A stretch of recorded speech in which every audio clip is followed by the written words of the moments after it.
اللهم صل وسلم وبارك على سيدنا محمد وعلى آله وصحبه أجمعين. ازيكم حبايب قلبي؟ عاملين ايه؟ يا رب تكونوا بخير وفي احسن حال ان شاء الله. النهارده معانا فيديو روتين جامد جدا جدا جدا، كله نشاط وكله حيوية وكله منظر زي ما انتوا شايفينه ده كده. هنشوف في اول الفيديو منظر وفي اخر الفيديو منظر تاني خالص. يلا معايا نسمي الله ونصلي على سيدنا محمد ونبدأ ونشوف هنبدأ نعمل ايه الاول. بصوا، اول حاجة انا شلتها المفارش بتاعه الرخام والستارة والمفرش اللي على التربو، الحاجات اللي عايزة غسيل كلها، وحطيتها في الغسالة زي ما انتم شايفينها كده، ومعاها شوية اومو وهنديها غسلة. وقبل ما نغسل الستاير ونغسل اي حاجة نسمي الله ونصلي على سيدنا محمد ونحط لايك حلو كده واشتراك في القناة وتفعلوا الجرس وتشيروا الفيديوهات بتاعتنا وتعليق حلو من تعليقاتكم اللي بتكتبوها. ده كله قبل ما نبدأ في الغسيل نعمل اللي قلنا عليه وبعد كده نبدأ في الغسيل. بصوا، انا شلت الحوامل بتاعت البوتاجاز كلها والعيون، مليت الطشت ميه سخنه، كنت مشغله السخان اخدت منه ميه سخنه، وبعد كده حطيت الحوامل وحطيت فيه صابون ابيض من اللي هو بتاع الهدوم وجزازه خل وشويه كربونات، وحطيت كل الحاجات بتاعت البوتاجاز الكوش والعيون وسبتهم شوية. وبعد كده جينا نفك الباب علشان نغسل الجزاز. انا كنت فكاه مرة قبل كده بس صراحة نسيت، فهو ليه مفصلة. بصوا زي ما انتم شايفين، انا كنت جبت طريقة فكه يعني من على النت، لانه كان فيه مسمارين ومحطوطين في مكان اصلا المفك مش عارف يوصل لهم، فكنت محتارة هو بتفك ازاي. فبحثت عن طريقة فك الباب بتاع الفرن زانوسي، فلقيت طريقته سهلة جدا. بتشيلي الكليبسات دي بتفتحيها لبره، وبعد كده بترفعي الباب لفوق وبتديله ضغطة لجوه، بيطلع معاكي بكل سهولة زي ما انا عملته كده بالظبط. يعني الاول انا كنت نسيت ان بتتفك الكليبسات دي بتفتحيها، فكنت عمالة احاول فيه. فكيت الكليبسات في 3 مسامير ورا بس بتفكوا، وبعد كده هو بيكون داخل في بعضه كده من قدام كبس كده في بعض. فشلته زي ما انتم شايفين كده، فكيته من بعضه. هو مش بيطلع له جزاز زي يعني البوتاجازات، يعني في بوتاجازات بيكون لوح الجزاز نفسه مربوط بمسمار او بمسمارين كده في الباب نفسه، بتشيليه وبتفكيه. لا، ده الباب بيتشيل كده على قطعتين، وبدأت اغسله زي ما انتم شايفين كده. هو كان يعني مش اللي هو محتاج اللي هو المنظفات والحاجات بتاعت مذيب الدهون والحاجات دي، لا خالص، هو كان نظيف.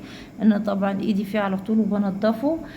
بس النهارده قلنا بما ان اليوم روتين عميق النهارده، ففكيته زي ما انتم شايفين. بصوا، كريستال غسلته غسلة محترمة. بصوا، ده القطعتين بتوع الباب، القطعة دي والقطعة التانية، دول القطعتين. بصوا عاملين ازاي ما شاء الله، بالسلكة والصابون بس، ما ضفتش اي حاجة تانية. وكمان غسلت الشبك بتاعه والصاجة، دول بعينهم في الفرن اللي تحت، غسلتهم كويس. وغسلت الحوامل بتاعته والعيون، وكمان غسلت المواسير بتاعت الستاير، وغسلت كل حاجة وحطيتها تتصفى.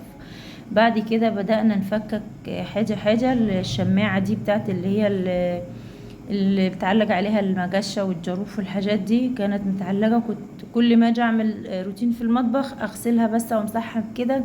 فالنهارده قلت لا، لازم نفكها كده. فكيتها زي ما انتم شايفين على كمية دهون. وكمان ده التربو الصغير اللي بحط فيه البهارات، والتربو الكبير، ودي السلة اللي بعلقها وحط فيها اكياس، اي كيس ولا حاجة ببقى محتاجاها بحطها فيه. اخدت ده كله زي ما انتم شايفين وغسلته. مش ما بعرفش اغسلهم في المطبخ، بغسلهم زي ما انتم شايفينهم كده.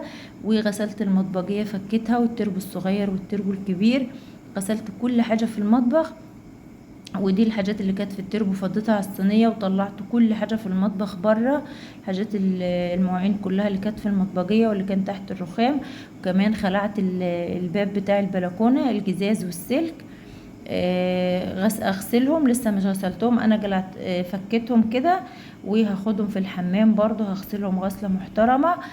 وكمان انا حطيت على البوتاجاز شوية كلور، بحب احط عليه شوية كلور بس مش بستخدم لو هو محتاج يعني، فعشان انا دايما يعني الحمد لله ايدي فيه ومنضفاه. بصوا كل الصفار اللي طلع في الرغوة دي، بصوا بيكون حوالين العين كده دهون بتتراكم وبتلزق شوية تحت الكوشة نفسها. الكلور طلع الدهون دي كلها. وكمان شلت الجزاز بتاع الباب، غسلته، بتاع الظهر بتاع البوتاجاز شلته وغسلته، بتشال بكل سهولة خالص. ومسكت البوتاجاز زي ما انتم شايفين كده، حطيت عليه شوية الكلور وسبته لحد ما خلصت كل حاجة وغسلتها.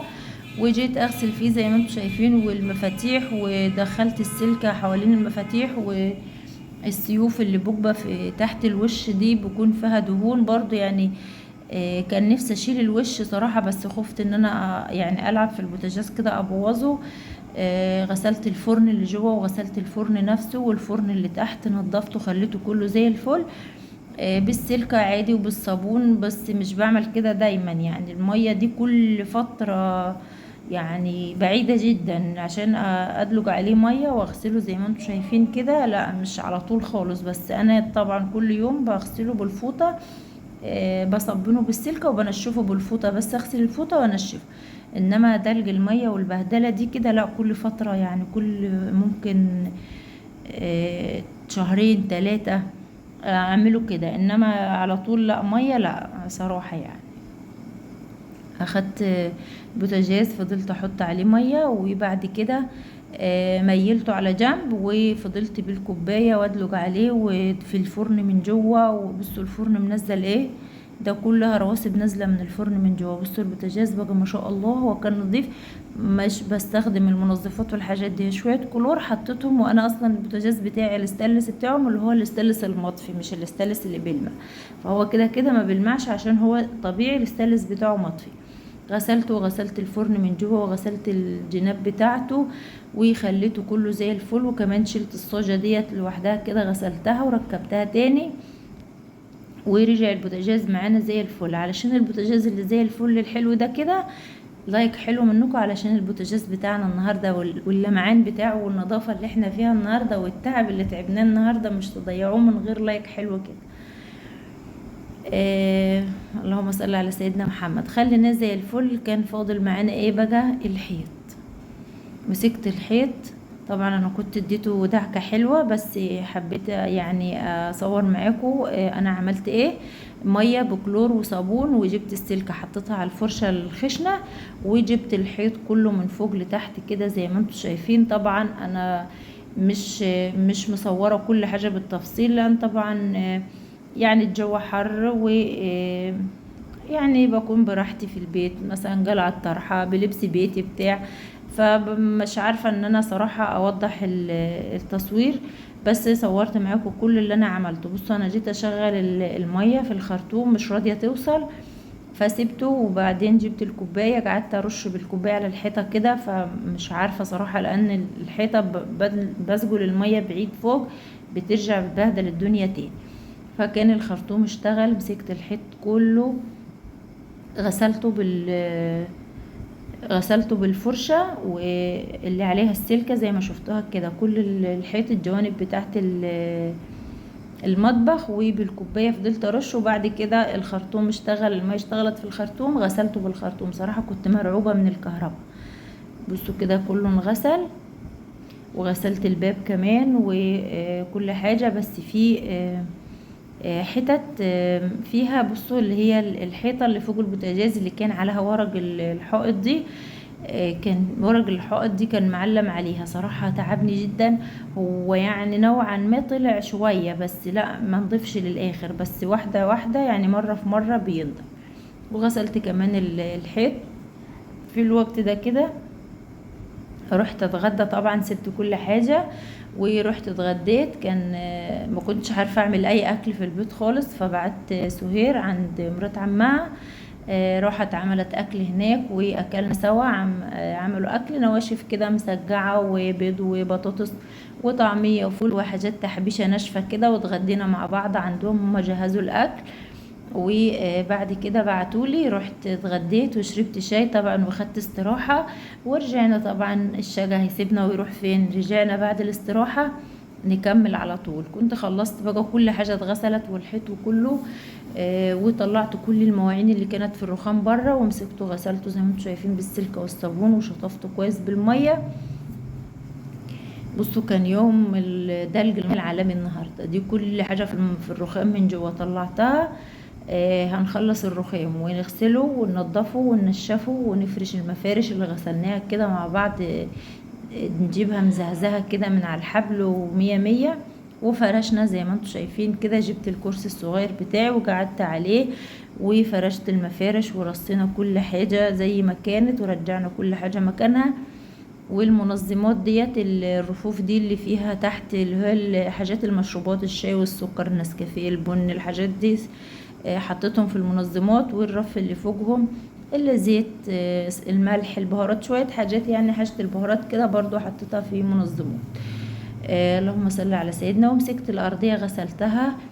والله هي بصوا الكاميرا ظلموها، هو بلاط يعني بلاط، لا حول ولا قوة لها. بس ان شاء الله هيجي يوم ان شاء الله ربنا هيفتحها وهنعمل بلاط نظيف. بس هو انضف من كده شويه، الكاميرا ظلمه والله. بس انا غسلته يعني على قد ما اقدر، خلاص هو مش بينضف اكتر من كده، اعمل ايه؟ ما علينا. وغسلت التربو، كان نشف، ركبته وفرشته كده ورق ابيض. المفارش اللي كانت فيه لقيتها متقطعه، ما عادتش حلوه يعني، ففرشت ورق ابيض زي ما انتم شايفين كده. ودي الحاجات اللي كانت في التربو هرصها في التربو تاني. ده الدرج اول درج فوق زي ما انتم شايفين فيه الحاجات اللي بستخدمها: النشا، لبن، بودرة، خميرة، فانيليا، البودر، الكاكاو، يعني الحاجات بتاعت الحلويات دي كده عشان ما عنديش درج وارفف كتير في المطبخ. والدرج التاني زي ما انتم شايفين كده الحاجات القطاعات بتاعت المعجنات وبتاعت شغل المطبخ، المنشور بتاع الكيك، الكوب المعياري، ورق كاب كيك، فوط المطبخ، الحاجات دي كلها. وتالت درج طبعا بنحط فيه زي ما انتم شايفين مكرونة، بقسماط، الكريسبي بتاع الفراخ، الحاجات دي برضو، فاصوليا، لوبيا، عدس، كل الحاجات دي. واخر درج طبعا حاطين فيه زي ما انتم شايفين بقى فحم سريع الاشتعال، ورق الفويل، ورق النايلون، الاسترتش، جلد الانبوبة، الشيش كده، الحاجات دي. بصوا انا فصلت بقى وقلت لا نفنش المطبخ وبعد كده ايه، نصور مرة واحدة. ركبت الستاير زي ما انتم شايفين كده. بصوا الستارة لمعت والدنيا كلها نطفت. وركبت الجزاز بتاع البلكونة. بصوا ما شاء الله يعني كل حاجة نطفت. والسلك اهو زي ما انتم شايفين نور. وطبعا ثبت الغسيل هنخلص ونروح ننشره، ده عادي يعني. وغسلنا الحوض وخليناه فله كده قشطة منور. وكل حاجة غسلناها. وغسلت الرخام ودخلنا الكراكة اللي بتشتغل معايا في المطبخ دي اللي بتجيب لنا هوا شوية. والتربو ده طبعا درج للولاعات ودرج للفلوس يعني لو في فلوس. ودرج كمان في المناجيش بتاعت الكعك بتاعت المكنة. وكمان الدرج اللي تحت فيه كيس الحلواني والبوز بتاعه كل الاشكال زي ما انتم شايفين كده. وغسلنا المطبقية ورصيناها وتربو البهارات. وغسلنا برطمانات البهارات وحطيناها وحطينا السمنة والزيت وكل حاجة رجعناها مكانها. والبوتاجاز بتاعنا فل شمعة منورة كده زي ما انتم شايفين. بس ونفتح الفرن. بصوا الجزاز بتاعه بيلمع، بس هو اصلا بوتاجاز رخم لان كل حاجة فيه مطفية، يعني جزازه من الجزاز المطفي مش اللي هو اللي بيلمع. بصوا من بره هو اسمر. استانلس مطفي. غسلته. وغسلت الجزاز اللي ورا وركبته زي ما انتم شايفين كده. خلينا المطبخ زي الفل. وكان عندنا شوية مواعين بقى طبعا ما يضرش منهم، اخدناهم في الاخر كده غسلتهم وخلاص. وبعد كده فصلت قلت ما كنتش عامله الصبح هكمل تاني يوم بقى. قلت لا نعين حبه لبكره، ما هو مش ينفع كده يعني.